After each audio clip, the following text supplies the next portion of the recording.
आणि आता या बुलेटिनमध्ये बघूयात 25 मिनिटं 50 बातम्या। गेल्या 4-5 दिवसांपासून मुंबईच्या किनारपट्टीवरती आणि विदर्भात असलेला पावसाचा जोर आता काहीसा कमी होणार आहे।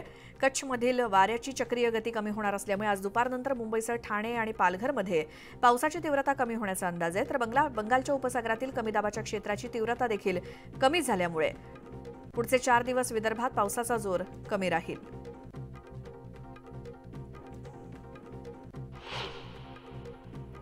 हवामान विभागाकडून पूर्व विदर्भात मुसळधार पावसाचा इशारा देण्यात आलाय। चंद्रपूर आणि भंडाऱ्यात रेड अलर्ट जारी करण्यात आल्यानं जिल्हाधिकाऱ्यांनी सर्व शाळांना सुट्टी जाहीर केली आहे। तसंच नागपूर आणि गडचिरोलीला ऑरेंज अलर्ट जारी करण्यात आलाय। सांगली जिल्ह्यात सतत पडणाऱ्या पावसामुळे वारणा आणि कृष्णा नदीच्या पाणी पातळीत झपाट्यानं वाढ झाली।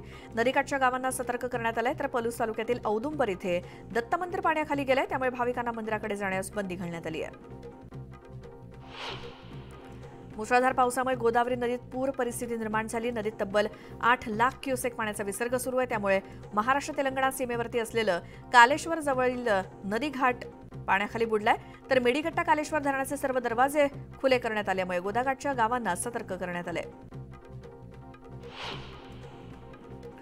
गडचिरोली जिल्ह्यात अनेक ठिकाणी पाऊस सुरूच असून पूर परिस्थिती जैसे थेच आहे। पर्लकोटा नदीवरील पूल पाण्याखाली गेल्यानं अनेक गावांचा संपर्क तुटलाय। तर सिरोंचा आलापल्ली आणि भामरागड येथील 28 पेक्षा जास्त मार्ग वाहतुकीसाठी बंद ठेवण्यात आले, त्यामुळे नागरिकांना सतर्कतेचा इशारा देण्यात आलाय।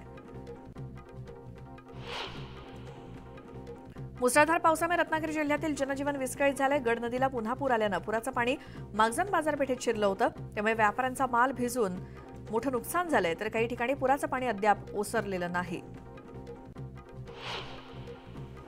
वसई विरारमध्ये मुसळधार पावसानं जोर धरलाय। सखल भागात पाणी साचल्यानं 1.5 ते 2 फुटांपर्यंत आचोळे रोड परिसरात पाणी साचले आणि साचलेल्या पाण्यातूनच मार्ग काढताना वाहन चालकांची कसरत होते, त्यामुळे आपत्कालीन यंत्रणांवरती पुन्हा एकदा प्रश्नचिन्ह निर्माण झालंय। कल्याणमध्ये मुसळधार पाऊस सुरू आहे। शिवाजी महाराज चौक, स्टेशन परिसर, मार्केट परिसरात पाणी साचल्यानं रस्ते वाहतूक मंदावली, त्यामुळे आठवड्याच्या पहिल्या दिवशी कामावर जाणाऱ्या चाकरमान्यांची तारांबळ उडते। शहापुरात सलग 3ऱ्या दिवशी मुसळधार पाऊस कोसळतोय। नदी नाले दुथडी भरून वाहत असून भातसा नदीच्या पाणी पातळीत वाढ झाली आहे। मुसळधार कोसळणाऱ्या पावसामुळे मावळचं सौंदर्य अधिकच खुललंय। यावेळी घाटमाथ्यावरून प्रवास करताना प्रवाशांनी मुसळधार पावसासह मनमोहक निसर्गाचा आनंद लुटला। मुसळधार पावसामुळे कोल्हापुरात जनजीवन विस्कळीत झालंय। पंचगंगा नदीनं इशारा पातळी गाठली, त्यामुळे सुतारवाड्यातील 8 कुटुंबांचं रात्रीत स्थलांतर करण्यात आलं। जिल्ह्यातील 86 बंधारे पाण्याखाली गेल्यानं गगनबावडा मार्गे कोकणात जाणारी वाहतूक बंद झाली आहे। यावेळेला एक मोठी बातमी येते। कल्याण स्टेशनवरती प्रवाशांची मोठी गर्दी झाली आहे। अप आणि डाऊन मार्गावर सिग्नल यंत्रणेमध्ये बिघाड झालाय, त्यामुळे लोकल सध्या उशिरानं धावतायत। आज सोमवारचा दिवस आणि लोकांची खरंतर आपल्या इच्छित स्थळी ऑफिसेसला किंवा इतर ठिकाणी जाण्यासाठीची गडबड कामाच्या निमित्तानं, मात्र कल्याण स्टेशनवरती प्रवाशांचा मोठा खोळंबा झालाय आणि त्यामुळे ही गर्दी झाली आहे।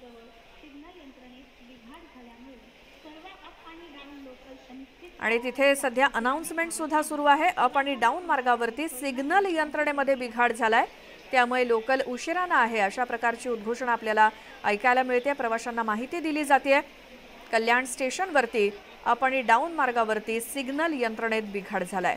अधिक माहितीसाठी जाऊयात, आमचे प्रतिनिधी गणेश गायकवाड आहेत आपल्यासोबत। गणेश, काय झालंय? श्वेता, कल्याण स्थानकामध्ये प्रवाशांची सध्या मोठ्या प्रमाणात गर्दी आहे। लोकल उशिराने आहे आणि त्याचं प्रमुख कारण जे आहे अप आणि डाऊन मार्गावर सिग्नल यंत्रणेमध्ये तांत्रिक बिघाड झालाय आणि त्याच्यामुळे अनेक लोकलचा खोळंबा झालाय। आज सोमवार आहे, आठवड्याचा पहिला दिवस आहे आणि मोठ्या प्रमाणात मुंबई आणि ठाण्याच्या दिशेने जाणारे चाकरमानी कल्याण स्थानकावर आलेले आहेत। मात्र सिग्नल यंत्रणेत बिघाड झाल्यानं, विशेषतः अप आणि डाऊन या दोन्ही मार्गावर हा बिघाड झाल्यानं लोकल सेवा जी आहे ती उशिराने धावते आहे आणि त्याच्यामुळे प्रत्येक ज्या लोकल आहे स्थानकामध्ये जवळजवळ 15 ते 20 मिनिटं उशिराने येत आहेत आणि स्थानकावर मोठ्या प्रमाणात गर्दी वाढली आहे। काही वेळानं जर ही सिग्नल यंत्रणा दुरुस्त झाली नाही तर याचा परिणाम उल्हासनगर, अंबरनाथ, बदलापूर या जी कल्याणच्या पुढची स्थानकं आहेत त्यांच्यावर होईल आणि मोठ्या प्रमाणात याही स्थानकावर प्रवाशांची मोठी गर्दी पाहायला मिळेल। श्वेता, बिलकुल. गणेश, धन्यवाद या सगळ्या माहितीसाठी. सिग्नल यंत्रणेत तर आता बिघाड झालेला आहे. मध्य रेल्वेची वाहतूक सध्या विस्कळीत झाली आहे. हे बघूयात हा बिघाड कधी दूर होतो आणि ही वाहतूक सुरळीत होते.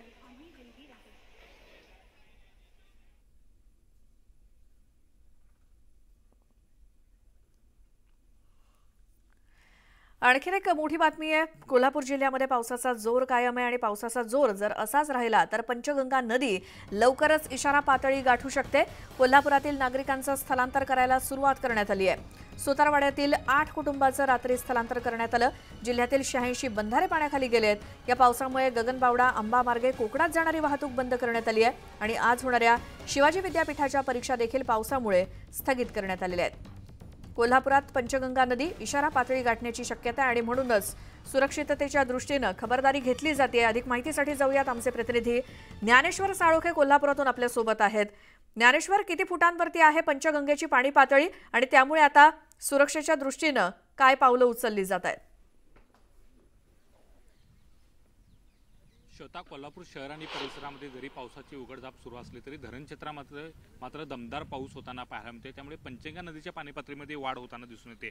मी सध्या आता पंचगंगा घाट परिसरामध्ये आहे आणि या ठिकाणची दृश्य पाहायला गेले तर गायकवाड बंगल्यापर्यंत आहे ते पंचगंगा नदीचं पाणी आलेलं आहे. त्यामुळे गंगावेश ते शिवाजी पूल हा मार्ग आहे तो वाहतुकीसाठी सध्या बंद केलेला आहे. सध्या पंचगंगा नदीची पाणी पातळी आहे ती 38.9 इंचांच्या वरती आहे ती गेलेली आहे. 39 फूट ही इशारा पातळी आहे आणि ती इशारा पातळी काही तासातच पंचगंगा नदी गाठणार आहे. त्यामुळे जिल्हा प्रशासन अलर्ट मोडवर असल्याचं पाहायला मिळते. लो लाईन एरियामध्ये सध्या पाणी शिरत असल्यामुळे या परिसरातल्या नागरिकांचं स्थलांतर आहे ते प्रशासनानं हाती घेतलेलं आहे. सुतारवाडा या परिसरातल्या 8 कुटुंबांचं 28 व्यक्तींचं स्थलांतर आहे ते महानगरपालिकेने केलेलं आहे. याशिवाय जिल्ह्यामध्ये NDRFच्या तुकड्या सुद्धा आहेत ते जिल्हा आपत्ती व्यवस्थापन या सगळ्या परिस्थितीवरती सध्या लक्ष ठेवून असल्याचं पाहायला मिळते. विशेषतः धरण क्षेत्रामध्ये मुसळधार पाऊस होताना आपल्याला पाहायला मिळते. विशाळगड ज्या परिसरामध्ये गजापूर या ठिकाणी दंगल झाली होती त्या परिसरामध्ये काल 232 मिलीमीटर या पावसाची नोंद आहे ती झालेली आहे. त्यामुळे धरण क्षेत्रामध्ये अतिवृष्टी होत असल्याने नद्यांच्या पाणी पातळीमध्ये सुद्धा झपाट्याने वाढ होताना पाहायला मिळते. अनेक बंधारे आहेत ते जिल्ह्यातले पाण्याखाली गेलेले आहे. 86 बंधाऱ्यावरून आहे ते वाहतूक सध्या बंद झाल्याचं पाहायला मिळते आणि त्यामुळे गगनबावडा आणि आंबा मार्गे कोकणाशी संपर्क होता तो कोकणाशी संपर्क आहे तो सध्या कोल्हापूरचा तुटल्याचं पाहायला मिळते. एकूणच पाहायला गेलं तर या सगळ्या पार्श्वभूमीवरती आता जिल्हा प्रशासन सज्ज झाल्याचं पाहायला मिळते. ज्यावेळी पंचगंगा नदी इशारा पातळी गाठेल त्यावेळी अनेकांना स्थलांतर होण्याच्या नोटिसा सुद्धा आहे ते प्रशासनानं दिलेल्या आहेत. त्यामुळे जिल्ह्यात पावसाचा जोर असाच कायम राहिला तर 2019 आणि 21 सारखी पूरस्थिती यावर्षी सुद्धा उद्भवण्याची शक्यता आहे ते नाकारता येत नाही. आणि या सगळ्या पार्श्वभूमीवरती जिल्हा प्रशासन सध्या अलर्ट मोडवर असल्याचं पाहायला मिळते आणि आलमट्टी प्रशासनाची संपर्क साधून आलमट्टीतून विसर्ग वाढवण्याचा प्रयत्न आहे तो जिल्हा प्रशासनाचा असताना दिसून येतोय. ज्ञानेश्वर, या सगळ्या परिस्थितीवरती लक्ष ठेवून राहा आणि दिलेल्या माहितीसाठी धन्यवाद.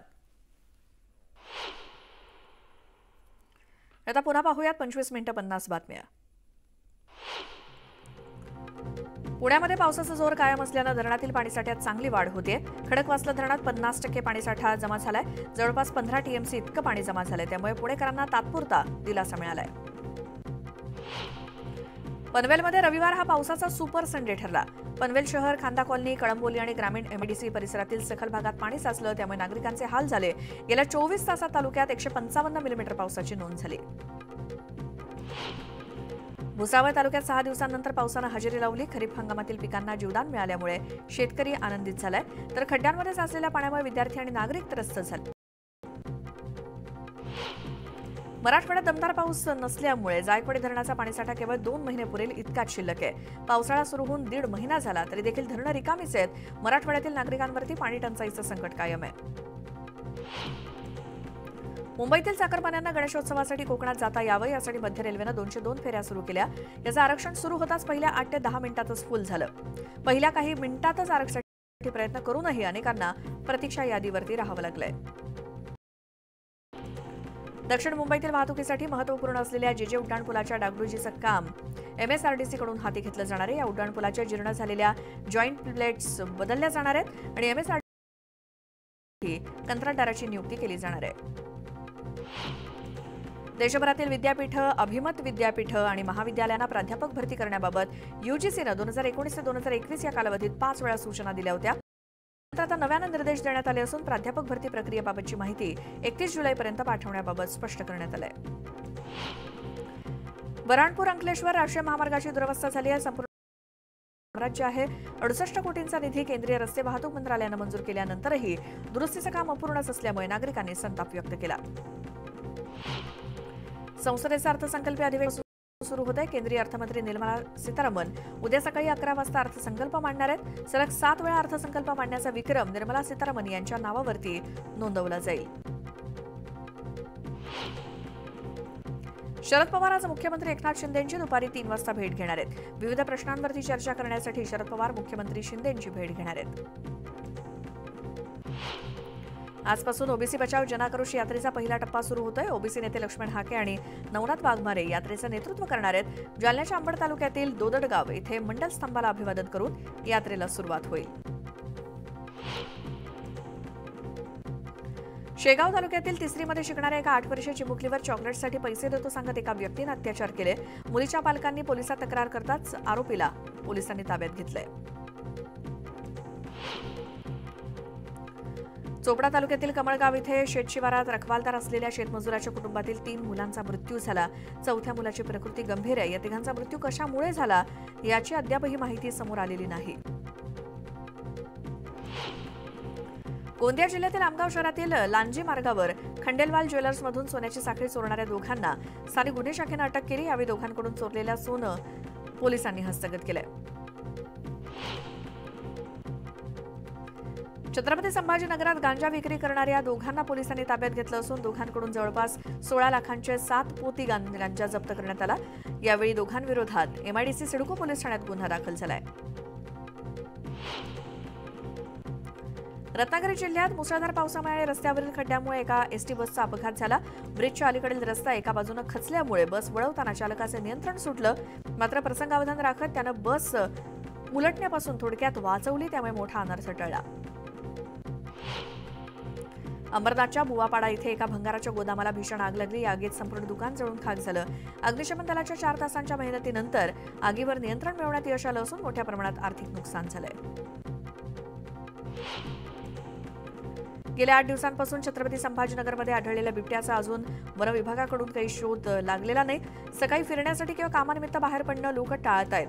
8 दिवस पूर्ण झालेत. मात्र गेल्या 4 दिवसांपासून बिबट्या ना कोणत्या सीसीटीव्हीत काही झालाय ना कोणाच्या नजरेत. त्यामुळे बिबट्या निघून गेला की काय अशी शक्यता वन विभागाच्या अधिकाऱ्यांनी वर्तवली आहे.